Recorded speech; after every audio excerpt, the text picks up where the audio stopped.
Good afternoon, Harlem and Harlems of the world. I am Terri Wisdom, and this is Harlem Network News. Harlem Network News is a new media platform that started at the onset of COVID, and it has really been quite a journey. At the onset of COVID, we knew that it was extremely important that the community be informed. Knowledge is power. And we also realized that in many instances, major media was really not covering what was happening here in Harlem. So, we just found it extremely important to get information to the community. We are now on Facebook, Instagram, YouTube, HarlemNetworkNews.com, and also Clubhouse, and soon to be HNN, just to really reach out further to the community. Okay, so as we all know, we are in the middle of an election. We have started early voting, and we do have here one of our candidates for New York State Senator, and that is Cordell Cleare. Cordell, would you say hello to the Harlem Network News audience and the Harlems of the world, and just share a bit about who you are, whose you are, and what this experience has been for you. Thank you so much. Sure. Thank you so much, Terri, for having me on your show. And good afternoon, good evening, Harlem and Harlems of the world. Okay. My name is Cordell Cleare, and I am the Democratic nominee for New York State Senate for the 30th District in Manhattan. Okay. Okay, so wonderful. If you would just share a little bit about what the responsibilities are of the state senator, and also what the journey has been for you to become the Democratic candidate for New York State Senator. Okay. Sure. Our responsibilities as a legislator, the senators, assembly, and others being legislators, state legislators, primarily is to create legislation. That means we come up with the laws that we are asking our state residents and citizens to obey, changing laws that may not be suitable for us anymore, adding to laws that may need updating, and providing laws where there are none and there are no protections. The other function is, very importantly, budget. Our legislators have to get the budget, and I intend to go up there and get the budget, the money, the dollars that the 30th District and New York City needs. So it's very critical and very important. And the other function of our offices is constituent services. Oftentimes we go through the proper channels, sometime after going through proper channels, after going to appropriate agencies and trying to deal with some of our troubles, we sometimes don't get a resolve, and we need government to help move, or to help the agencies that are supposed to be moving to move. So,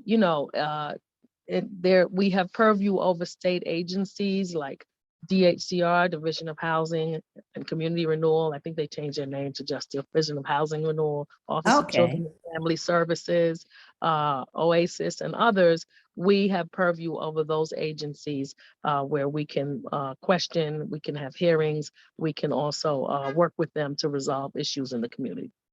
Okay, well, thank you for sharing that.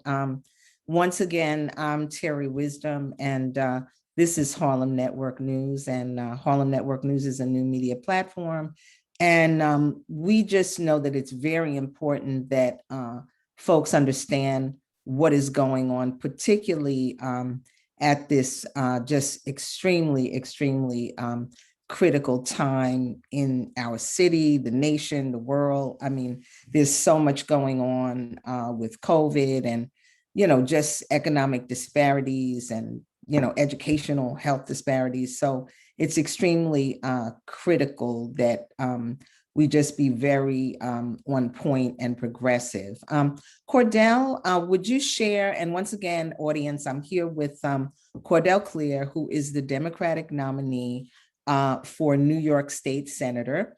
And I'm sure that many of you know that our Lieutenant Governor right now is Brian Benjamin. And Brian Benjamin was recently appointed the Lieutenant Governor, and that left the seat for the state senator open. So that is the position that Cordell Cleare is running for.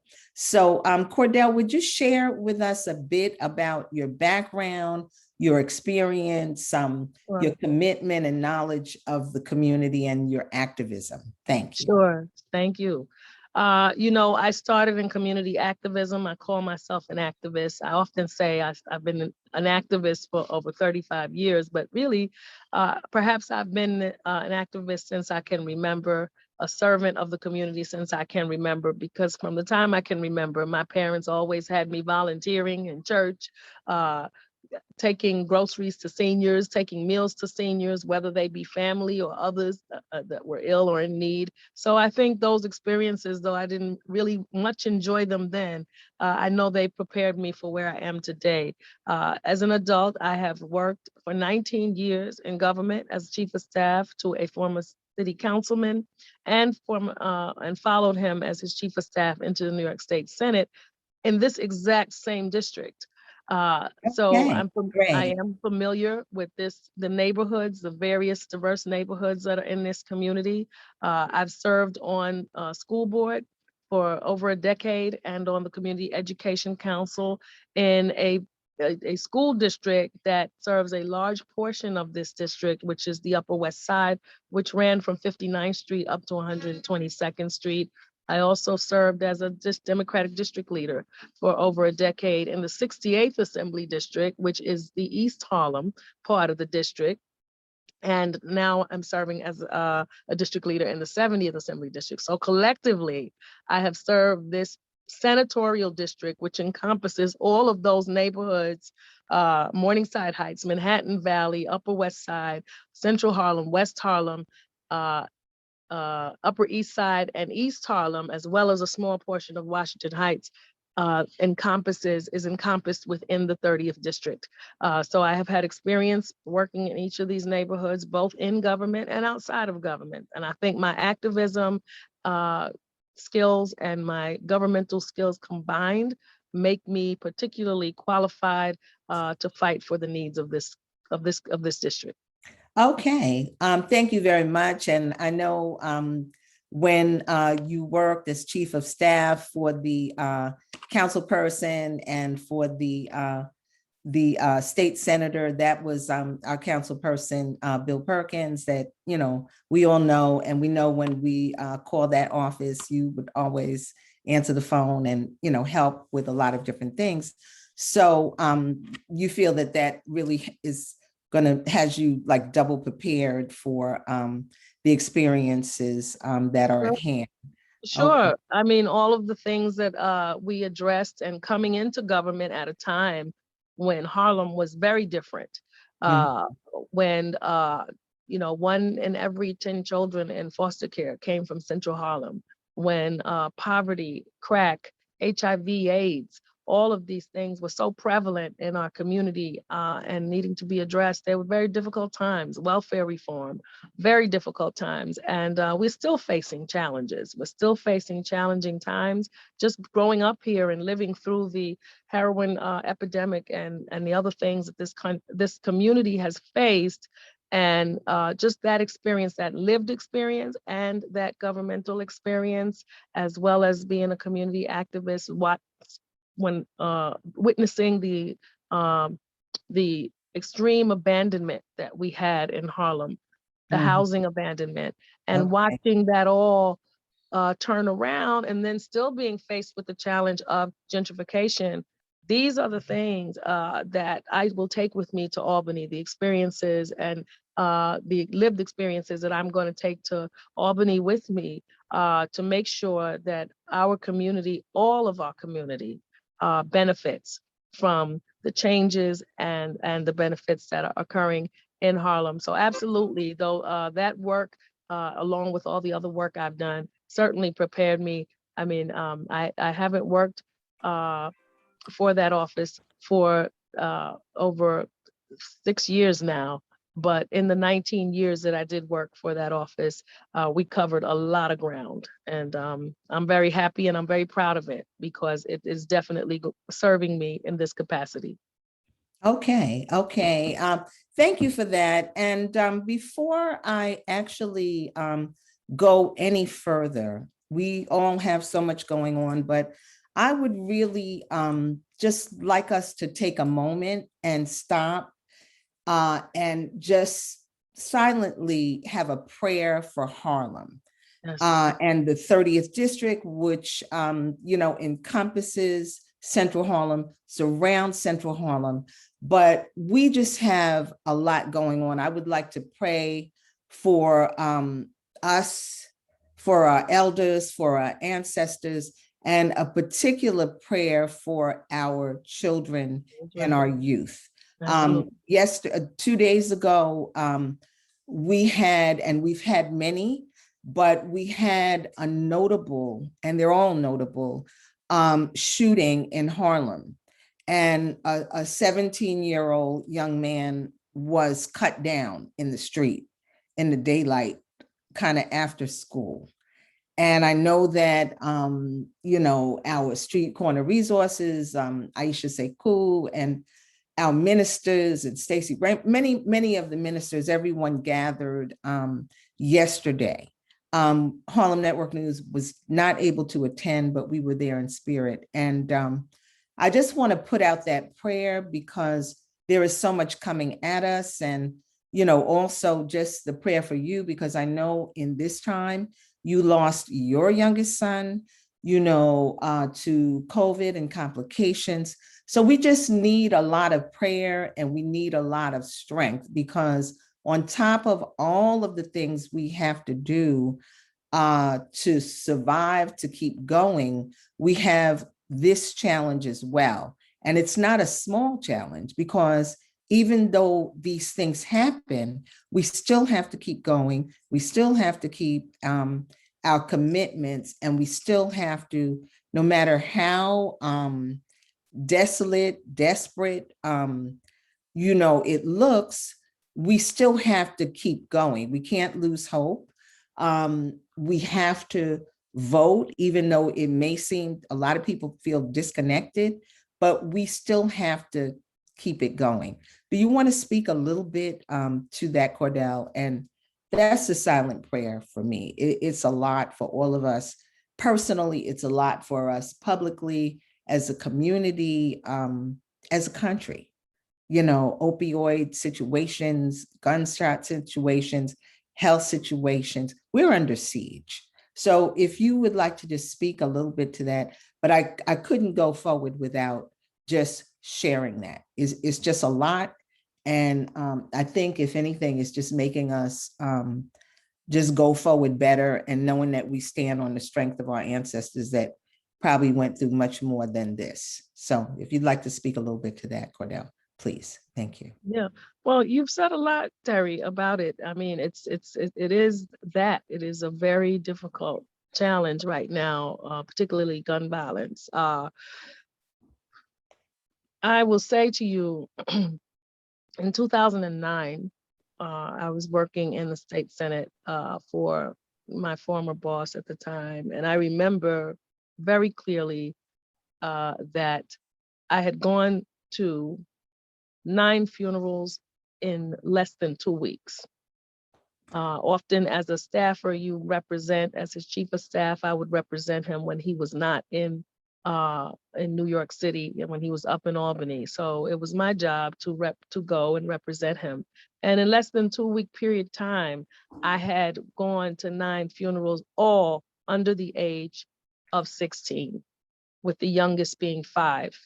And I remember at the number 9, I had become so ill, physically and just emotionally distraught, in that I couldn't go to another. I couldn't appear at another one. I remember saying, I can write letters, I can send cards, I can send flowers, but I just can't go and view another child. It is the most unnatural thing you can ever see, to see a otherwise healthy, promising, beautiful child laying in a box to be buried. And it was at that point that working with my boss in that office, the 3 levels of government came together and awarded a significant amount of funding toward cure violence and violence interruption work. And that was the SNUG program, which was guns spelled backwards. And it was the birth of programs like or funding for programs like Street Corner Resources and other groups. And we need more of that funding. We need more money put into that. We also need serious and deliberate and purposeful actions against the guns that are being pushed into our community. We know they're not manufactured here. We know they're not made here. They're coming from somewhere. We have to be serious about hitting I-95 in Vermont and all these other places that it's coming from, working with those jurisdictions and making sure that these guns are not, it's as if they're giving them away somewhere, and to the younger and younger and younger people. So, you know, that's a cause for outrage and a cause for action. And we also must deal with, and this is very important, there are underlying factors to this violence. Many underlying factors to this violence. We have to fix the broken things. People have to be able to have a safe, affordable place to live. Yes. Safe, housing that we can afford, not just the word affordable, because everything is affordable to somebody, but clearly much of it is not affordable to us. Our families have to be secure and stable in where they're living. They have to be secure and stable in how their next meal is coming to them. Because so many people, even people who are working what might be considered middle income jobs, they're stressed because much of their money is going toward rent, and studies show the first thing that we cut back on is food. So you find a lot of food insecurity. During the pandemic, a lot of that was highlighted, but that was existing even before. Yes, absolutely. Was a catalyst to show it. We have to do that. There should be a counselor in every school. There should be a social worker in every school. You know, the needs of young people are changing, the needs of children, the needs of their families. And as these underlying pressures are building up in society, of course, they trickle down to our young people. Of course, hunger trickles down, lack of money, lack of poverty, lack of a lot of things trickle down to our children and affect them in the worst way. So we have to be willing to deal with that. Along with mental health, we have to really want to address this on every level. And provide services, not just give people drugs and in substance abuse treatment, just give them drugs. We have to give them a plan, a pathway to regaining their lives. And that includes housing, that includes job training, job opportunities, that includes therapy ongoing, that includes treatment ongoing, and treatment that means something, that is actually working to get people better. So that's kind of some of the thoughts I have on the gun violence. Okay. Important. Prayer is important. And yes, absolutely. We do have to pray for our young people, pray for our families, and also pay attention to our children and make sure that we're addressing their needs. Okay, thank you. So we actually are segueing into, I'm Terri Wisdom, this is Harlem Network News, and I'm here with our New York State candidate for state senator, and that is Cordell Cleare. She is running on the Democratic platform. And would you just share, before we go into some of the concerns, what the major concerns that you plan to address are and how you plan to address it? Can you just share with our listeners, our Harlem and District 30 members and the Harlems of the world, what the process was for you to become the Democratic candidate for New York State Senate? If you could just break that down a little bit so we can have people understand what that really represents. Thank you. Sure. So of course, as we know, Brian Benjamin was elevated to lieutenant governor. That created a vacancy for his seat, which triggered a special election, which was announced by Governor Hochul. And that special election is done using a county committee convention. There are members of our community, lots of them, like yourself, who are county committee members. They are elected to be that. I want to just make a correction. I'm not a county committee member. However, I was a county committee volunteer. So I was there in that capacity, and that was an extraordinary experience. And at some time in the future, I do hope to become a county committee member. Right. So, I didn't mean to say you were, but just okay. It's members of the community, not unlike yourself. Okay. Right. But thank you for that clarification. Okay. So there are members throughout the community who are community leaders. Their voices on their blocks, their voices in their buildings and their developments, and many of them become county committee member. It is the smallest Democratic seat that people can run for, and many people do. In the 30th district, we have somewhere between 725 to 800 county committee members. And the convention has them to come to a place and to vote on candidates that come before them. In my case, there were ultimately 6 candidates, 2 who stepped out at the beginning of the process on that day, and 4 others who, including myself, who went forward. Okay. And it's done by rounds to the point where one person gets 50+1% of the vote. Okay. And it took 3 rounds in this case, and I'm here as the Democratic nominee.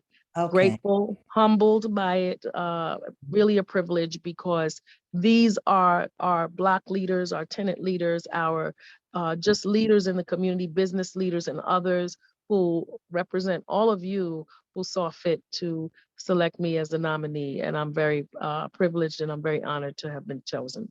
Okay, well, thank you. Thank you for sharing that. And as we know, in this time, since the onset of COVID, and as you said, there are many concerns that, preceded COVID in Harlem that are still here. And with COVID, it just magnified it. And it's also a very fluid time, because just back in June, there was a whole primary for city council, and you were running in that primary, as were a few of the others who ended up, in the state Senate race. And then Brian Benjamin was appointed the lieutenant governor. So it's a fluid time. And I also think, but I want to go to the issues, because it's very different, because this is a special election, because when and if winning, you would be taking the role of the state Senate the next day after the election. So that's different than waiting, through to December and, being inaugurated, or I know it's the president's, but taking a position then. It's a very, very different thing, because right now the seat is empty. But what I would, and I mean, I know things are being handled, but I'm just saying we don't have a New York State senator in place. So if you could just go to what some of the major concerns are that are happening in the 30th district, and the epicenter of the 30th district being Central Harlem. What are some of the major issues and concerns as you see it?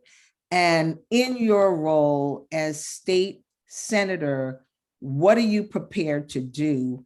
And what are the parameters of the state senatorship allow you to do, so that we're clear? Because one of the things, particularly here in the 30th district, just in terms of what has happened, people are very much, awake, woke, and want to hold our public officials accountable. This is a new day, and it's very important that there be accountability. And it's important for people to understand the parameters of what you can actually do. And if you can't do it, to know where they can go to and who you're working in liaison with so that it can happen and the ball doesn't get dropped. So that's a big question, Terri. It's a lot, and a lot packed into one question. Yes. So similarly to how Brian got into this, and many got into this seat, it seems like a seat that gets vacated often. I was brought into it, and I will have to take office very soon. But the way I understand it, it's after the election is certified, so it may take a few days. Okay. Days, but it is an immediate assumption of the role.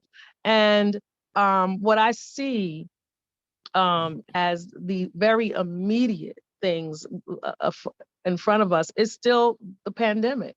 Our families are still suffering economic hardship from the pandemic.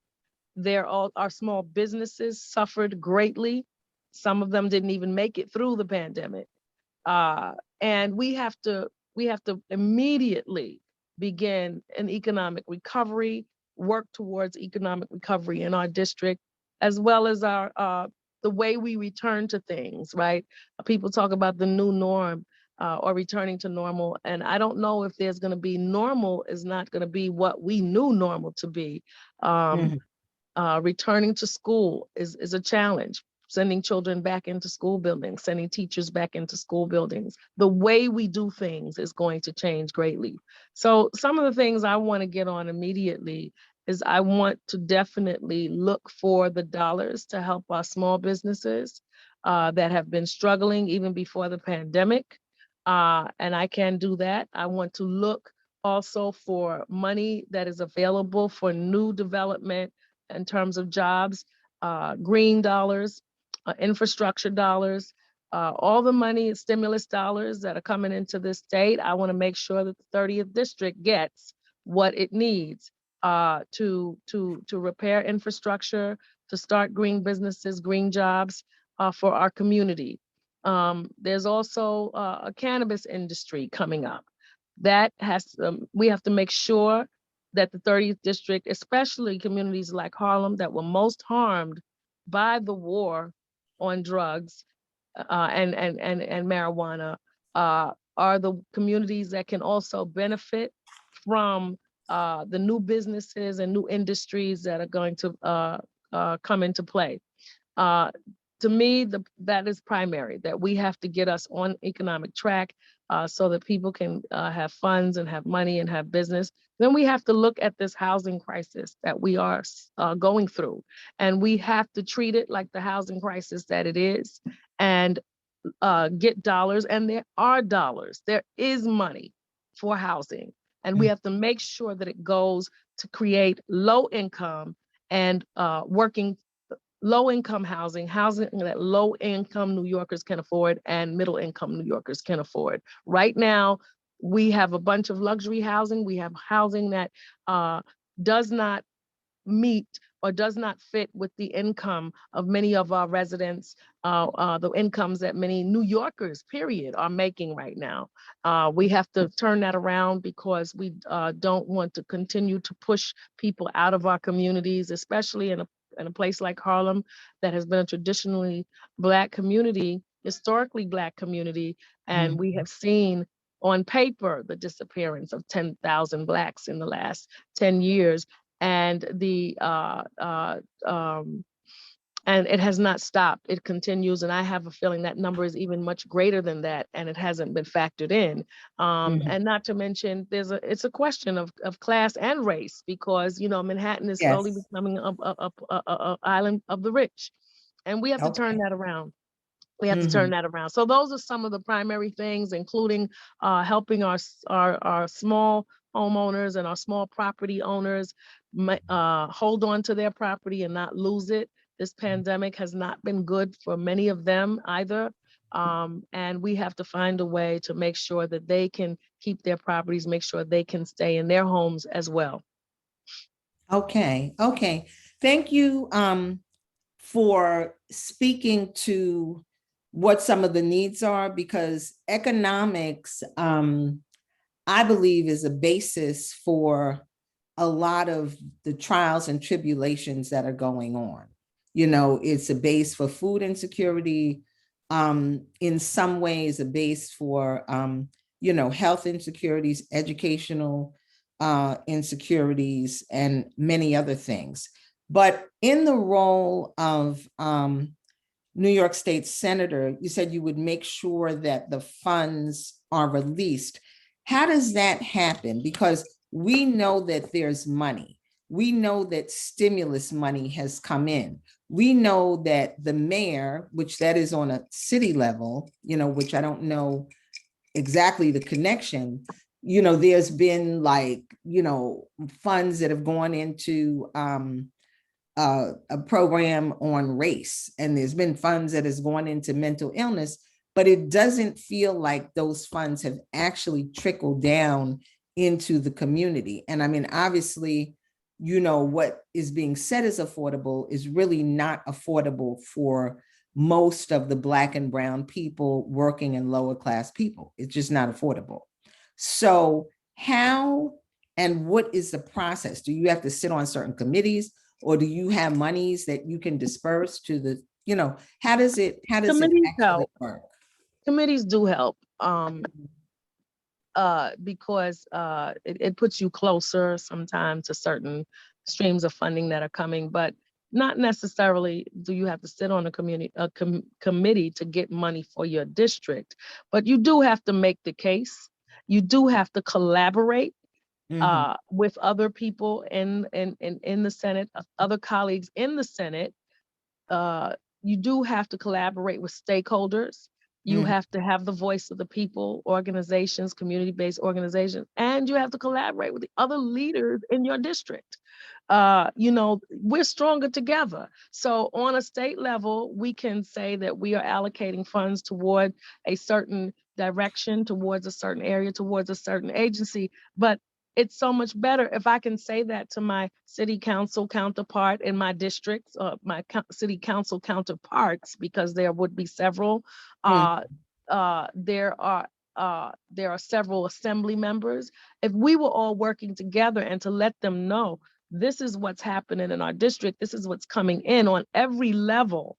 This is how you have accountability, and you can follow that money that you're talking about, that sometimes you hear about, that it's coming into the community and you don't know how or where it trickled down to once it gets into the city. Okay, so it's about following that very closely, targeting dollars for certain things very specifically for what they're going for, and accountability, like you mentioned, like asking people to show you the money. Where did we put it? Where is it? I'm looking at the fair funding money that's being distributed to our schools. Okay, we got the money in the city. Now, where did it go? And what schools did it go to? And what did it get when it got there?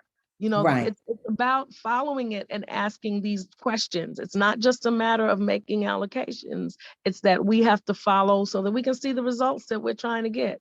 And the key to this, one of the big key factors to this is definitely unity and collaboration amongst our leaders in this community. And that's what I intend to do. I intend to work with every single leader and member of this community that I can to get the maximum funding and resources for this district. Mhm. Okay, thank you.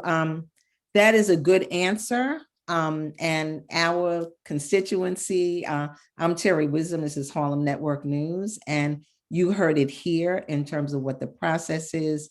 And if elected, Cordell, we're gonna hold you to those things, and also know that there are people in the community. I don't know like what the staff level is, but there are people in the community who would like to work with you to make that happen. Because I think this is a time, as you said, we have to work collectively, we have to know what's happening and make change. Because in our schools, even though there's gentrification, in my observation, the schools, particularly in Central Harlem, and as I speak of Central Harlem, that's an epicenter. And it's an epicenter of many things. But our schools are 99.999% Black and brown children. Yeah, they're not gentrified. Yeah, The schools yeah. are not The schools are gentrified not at all. gentrified. Right. And the education is separate, but Yep. not equal. And unequal. Yeah. Definitely separate Yeah. and unequal. Yeah. I agree wholeheartedly. And I could Right. go on, we could have a whole nother show about that and my feelings about it. Mhm. But again, here's another area that we have to hold people accountable in. And our children are not just there to be cash cows for anybody. They are Mhm. there to get an education. We saw the great, huge disparity again during the pandemic, but this is not something that just started happening. And, for people to say, oh, yeah, we needed technology in the pandemic, our children should have had technology long before the pandemic even hit. At least for the past decade, we have been saying technology is the wave of the future. When I was in school, we got textbooks because that's what we needed to learn, and they gave them to us. They gave us the textbooks that we needed to learn. Why are our children? We should be giving them the tablets and the instruments that they need for the future, for them to compete in the world. They should have been given the technology and the internet to access it. So these are just some of the things that need to be done to level the playing field for even the youngest of our residents, so that we can break the cycles of poverty. Okay, thank you for that. And I have seen just how things come across your desk, through social media, that there has been some granting and funding to Columbia University, and I will be putting that in the chat, and just letting folks know about it, to develop Black studies or African studies programs. And I don't know if that's like across the whole New York City school system, but I think that that's very important. And I think they were calling for curriculum developers. So I believe, even though this is happening at a Columbia University and not a HBCU, but I believe that it is an opportunity for those that are curriculum developers and know how to reach out to our children. I think that this would be very important. And I think that it could also include some of what may need to get done in terms of just stopping the violence, because a part of it is that guns and drugs are pumped into our community. And the question is, how do we stop it? A part of it is police. A part of it is social workers and things of that nature. But another part of it is education of the parents and education of the children, and educating education of the teachers to really have the folks sit in and, have some like circles and pull up and strokes, and what does it look like if this, and what do you do when, and what's happening on social media, or, even developing some social media that addresses what the young people are seeing. How do you feel about that, and how can we structure it? And I just say it is a critical thing. I mean, this is Harlem Network News, and I'm Terri Wisdom. And I did hear Aisha Sekou, just say yesterday, the gang stuff is up. Parents need to check their children's backpack, what's in it, and some children have weapons because they're afraid because other people have weapons. So, I mean, how do we just stop this? Because it's out of control. Right. And this is 2021. Mhm. I think there's a lot of ways, a lot of reasons, a lot of causes for the gun violence that go beyond just having the guns. Our children, our adults even need to know how to resolve conflicts better, know how to debate, know how to have an argument or a disagreement, Mhm. and not feel, and that's the need to take someone's life and take such a permanent action. Mhm. People also have to feel secure, and they have to have a place to go to and someone to go to in certain situations that can help them, people they can talk to. This is why I talk about social workers and counselors in our schools. This is why I talk about, and I've talked about Black history that you mentioned, because it is American history, and we need to make sure that all of our children know it. It's not just for Black children, it's for all children, and it will benefit Yes, all of them. absolutely. It will benefit all of them. I talked to some people in my life who said that their parent or they themselves never had a relationship with a Black person or talked to a Black person until they were well into their adulthood.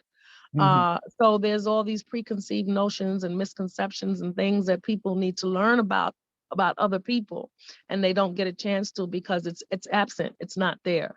To have to wait till you are in college, or wait till you're out of college, or at such a late stage in your life to learn about Black history is just, it's criminal. It shouldn't happen. So I think it's great that we are now going to focus on that.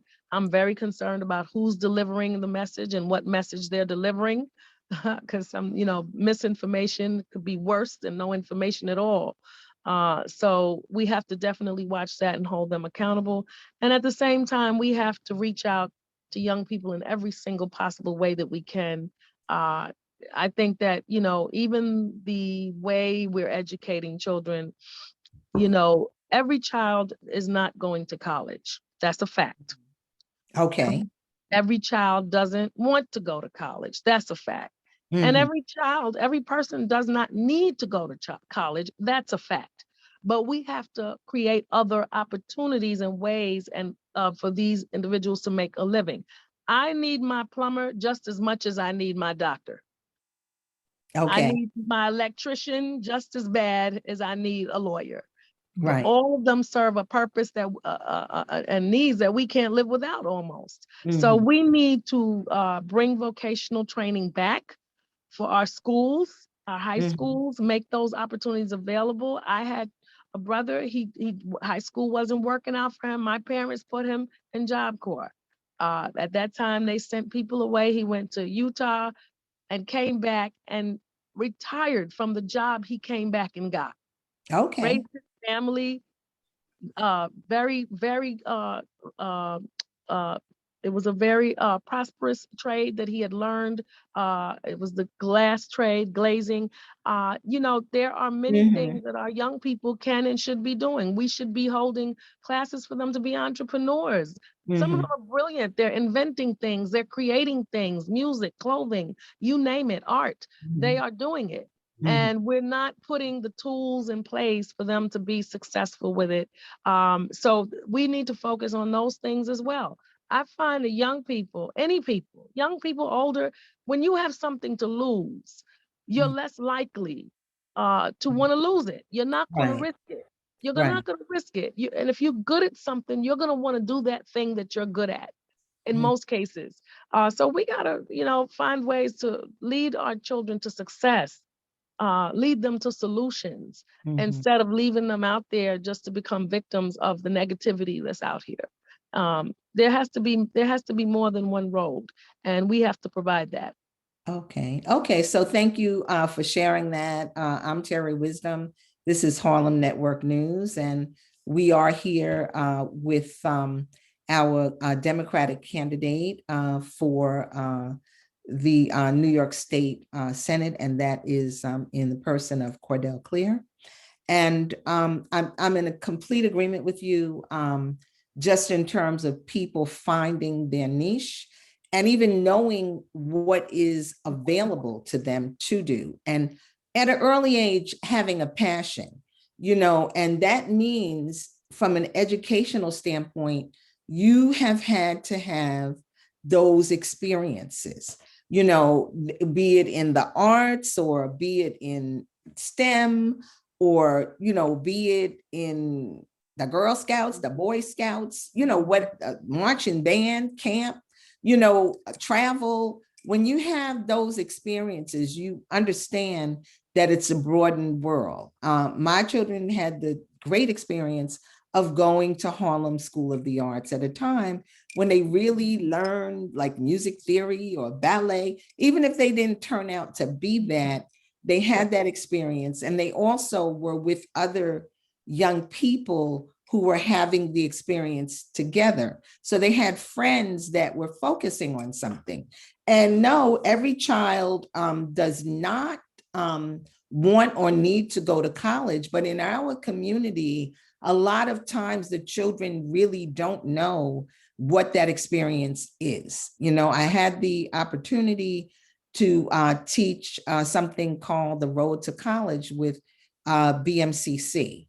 And, the children had preparation. They understood what the colleges were, what the kinds of things you could do. So a lot of times, especially if you don't have a parent who went, or you don't have somebody who was a doctor, a glazer, or anything, we don't know all the vast. Now, there's the internet and you can Google it, but that kind of thing is really missing from our community because we don't have the nepotism or the history in that kind of thing. So extremely, extremely critical. And this is all a part of education, even the entrepreneurship, to know that it's possible to, create your own business or have your store, or what do you need to do that, or to, sell real estate. We've been missing. And I think that the reason there is a need for Black studies is because it hasn't been included. The same way we had to have Black Lives Matter because it wasn't included in the matter. That's my personal opinion, but yeah.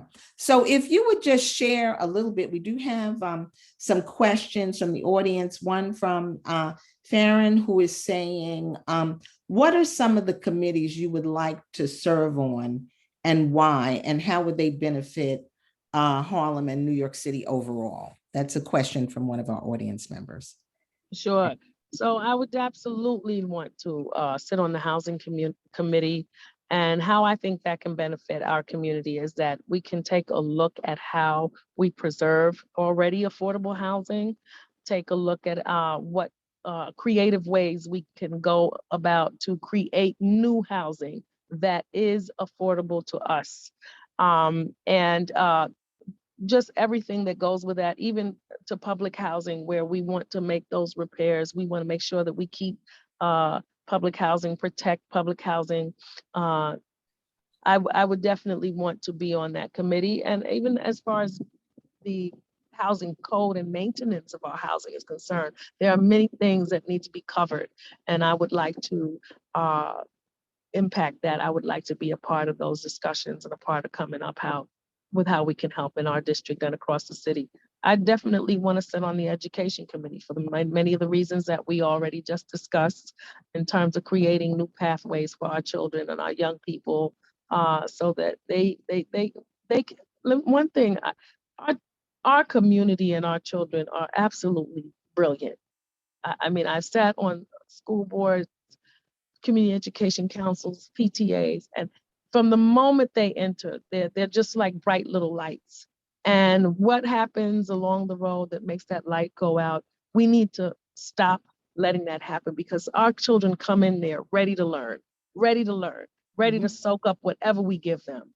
And they're a precious resource, and we have to make every attempt to guide them to where they rightfully should be. So that education committee, I think, is very important to look at the resources that are available, what more we can put into our schools, what more we can target for our community. I think those are two very important committees to me. The environmental is very important to me because I know firsthand of a lot of the hazards that exist in our community and how those even harm our children and affect Yes. their outcomes in life, their health, their emotional, mental, and physical health in life. Yes. That's very important to me. The health committee, as we speak about health, very important that every New Yorker has health coverage, good health coverage, so that we can address some of these major conditions that existed in our community that have been highlighted again through the pandemic, but have always been there. Those are just a Absolutely. few that I would like to. Okay. Okay. Well, thank you very much. So it is when you in the New York State Senate, and this is for educational purposes. How many committees can you sit on? How does it work? Well, you know what? I got to ask that question myself. Okay. Okay. But I guess it's how many you could handle. Okay.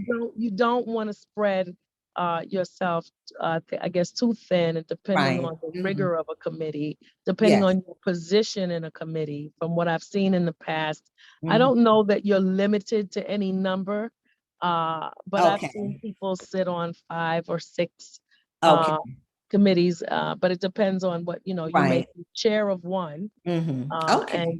and you may sit on several others. But Okay. it's about how much work is involved, because this is in addition to your other Yeah, your senatorial other duties. senatorial duties. Yeah. Okay. So I know we're winding down. We spoke a bit about housing, and as many know, there has been a housing problem that has come to the public attention in Esplanade Gardens, which is a Mitchell Lama co-op. So I think it's befitting to mention that, because I know last week our assembly member, Reverend Al Taylor, really took the lead in bringing together different of the public officials and calling a town meeting. I know at one of the town meetings, we did have our Congressman Espiad, and then at another town meeting, we had a representative from our Tish James Attorney General's office, and it was attended by over 300 people. And then there was a press conference and an actual walkthrough and documentation as to problems that are going on right now in Esplanade Gardens.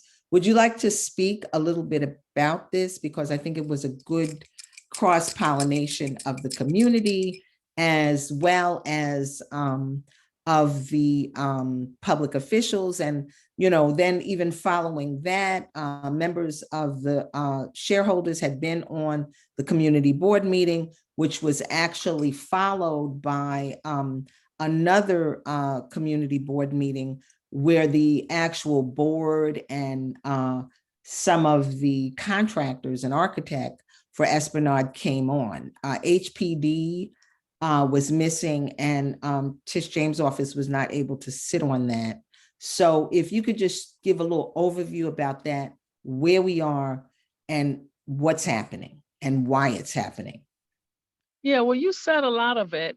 Yeah. Where we are is where, number one, fighting for the affordability of Esplanade, number one. There's some increases that are being proposed, and this is my understanding. And also, I was a participant in some of those walkthroughs, um, Mm-hmm. just looking at how people are living, Mm-hmm. uh, based on repairs that are supposedly being made, or renovations that are being made to the Okay. buildings. It's really inconvenienced a lot of people. Some of them have even been really inconvenienced right out of their homes right now. And for long periods of time, they Mhm. are living without, they're not able to be in their homes because of the level of renovations and the way the work is being done. I think that once again, the word accountability comes into play. Someone needs to be accountable for the work that's being done. Esplanade Gardens is a naturally occurring retirement community. These are people who have worked for the most part all of their lives, retired people, and now are of a certain age, and to have to be inconvenienced the way that they're being dust and scaffolding and just really unspeakable conditions that people have had to live with. Living without the use of their bathroom Mhm. for long periods of time, having to pack up all their things and having their belongings covered in dust and just all these kinds of things that are going on. And we only learned of a few. And I do appreciate Assemblyman Taylor bringing folks together, because we only Yes. got a fraction of the complaints. There are more.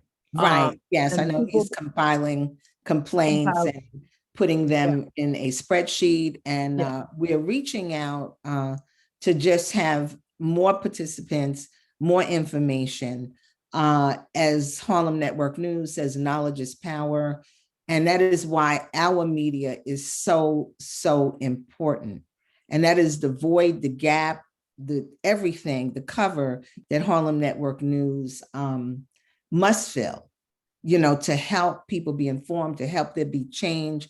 We are not taking sides, but we are fact finding and then putting the information out there. And major media is not touching this. We're begging them, we're sending stuff. And that's a part of what we are working to do. Well, So, unlike you, I am taking sides, and okay. I side with I side with the residents of Esplanade Garden. I know why you may not be able to take Yes. any sides, but I Yeah. must. Right. After looking at the conditions and seeing what people were suffering through in there, and quite frankly, I would equate what I saw with construction harassment.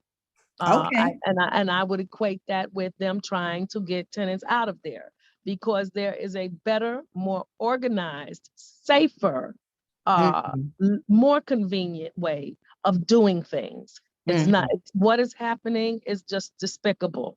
Okay. And I'm working again. This is an example of how I will continue. I am working and will continue to work with my colleagues, Al Taylor, our community board, everyone else Mhm. who wants to work, the residents, the board, Okay. everyone, to make sure that our residents are not displaced and go through less hardship than they have been going through. I just think it is deplorable, and Yes, and we have and it's also a matter of health. We've got right. to, get the health departments and committees in there. And I have reached out, and I'm sure you have, to our current council member, Mark Levine, who chairs the health committee, to just see like how can they weigh in.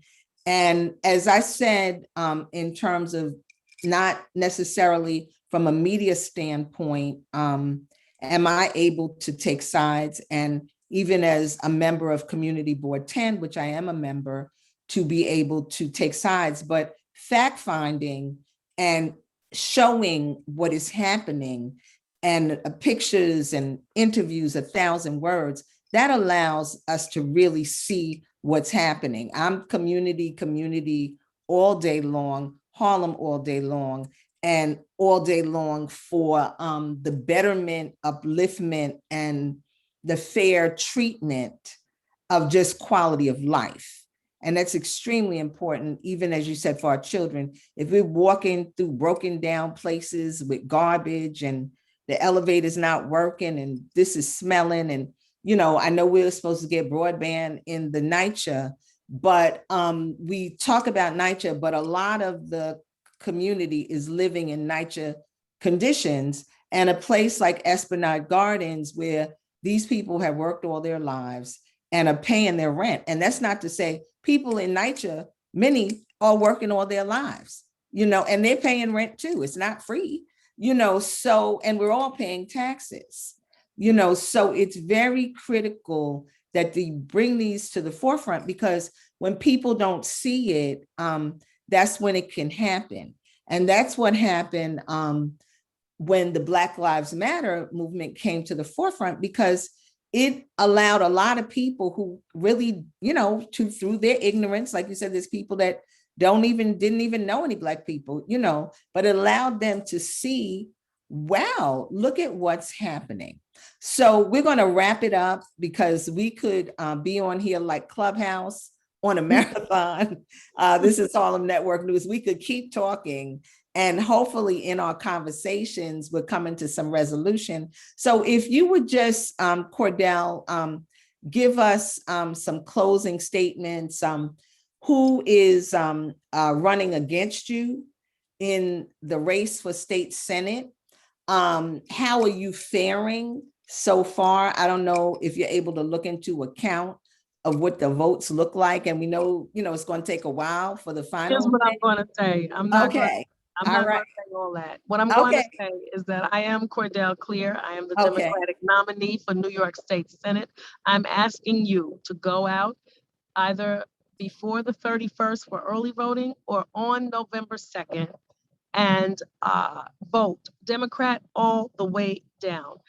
You have to get your ballot. You have to vote all the way down. You're going to see mayor. You're going to see comptroller. You're going to see public advocate, borough president, council member. You're going to see all these citywide positions. You're going to flip your ballot, flip the ballot. Critical.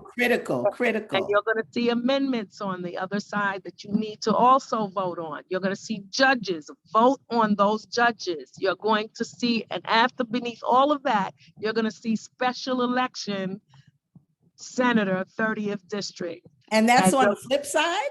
And that's at the bottom, bottom of the ballot. Thank you for letting us know that. Yes, you're going to. Okay. Something that has my name on, and you make sure that. Okay. I think we just lost a little audio from Cordell Cleare. Cordell Cleare, not just because I am the person who's the nominee, but because I have been a voice in this community. I have been an active voice in this community, and I have been taught and accustomed and learned all of the things and the needs that our community has. And I insist on bringing you to the table with me. I can't govern alone. And so you're going to vote for me. And then just like you're going to see me, I'm going to see you, because I need you. We can do this together. Thank you.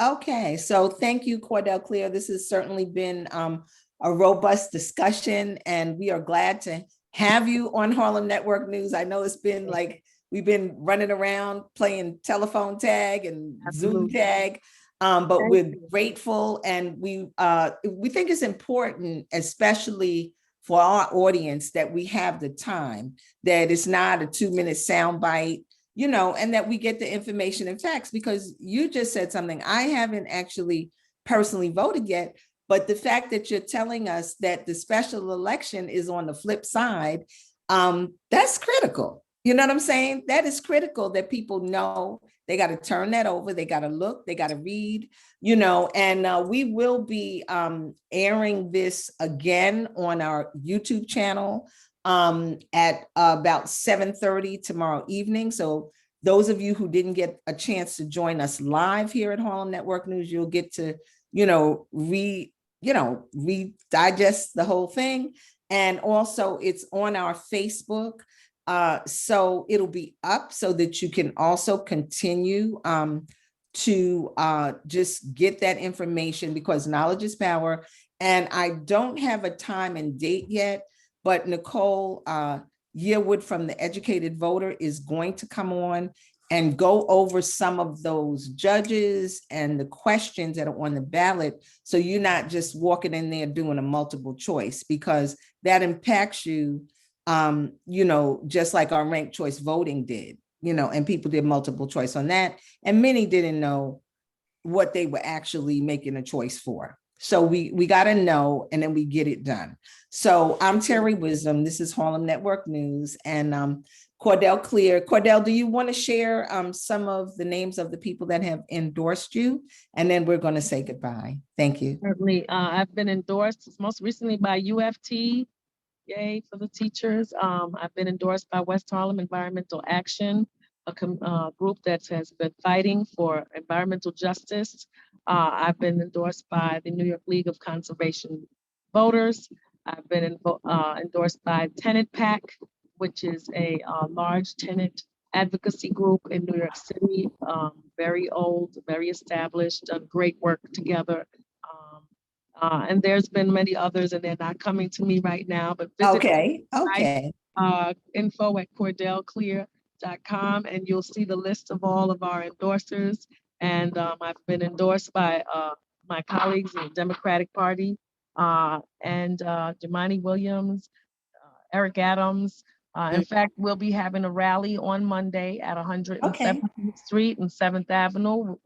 Eric Adams and myself will be rallying Democrats to come out and vote on the following day, which will be November 2nd. So on November 1st, join us out here as we rally. And what time is that rally? And if you could repeat where that's going to be, Cordell. Sure, that's going to be at 5:30 p.m. After work. It's going to be in A. Philip Randolph Square, which is located at 117th Street and Adam Clayton Powell Jr. Boulevard. Come on over and let's rally our party out there and get folks out to vote. Okay, thank you very much. And I would just, and paraphrase in the words of our Honorable Marcus Garvey, that the conditions make us get out there and make some change. And I'm paraphrasing, and we got some conditions. So I believe that our community is waking up. It's bad we're having to go through COVID and, Black, incarceration. We didn't even touch on that. But, death, all of the things that we've gone through is grabbing our attention. It's been horrific, but it's making us know that we don't have an option but to get ourselves involved. So please get out there, vote. Don't feel disconnected. And then after you vote, you don't just vote, you stay connected with the public officials, and you insist that they run with the flag for us. So I'm Terri Wisdom. This is Harlem Network News, and it's been an incredible discussion. Please follow us on all the social media, and please donate, participate. If you have stories, this is how we are staying alive and bringing you the information. And we're looking to just expand that so that our press is telling our stories. Thank you very much, Cordell, and have a blessed day. You too. Care. Okay, bye-bye.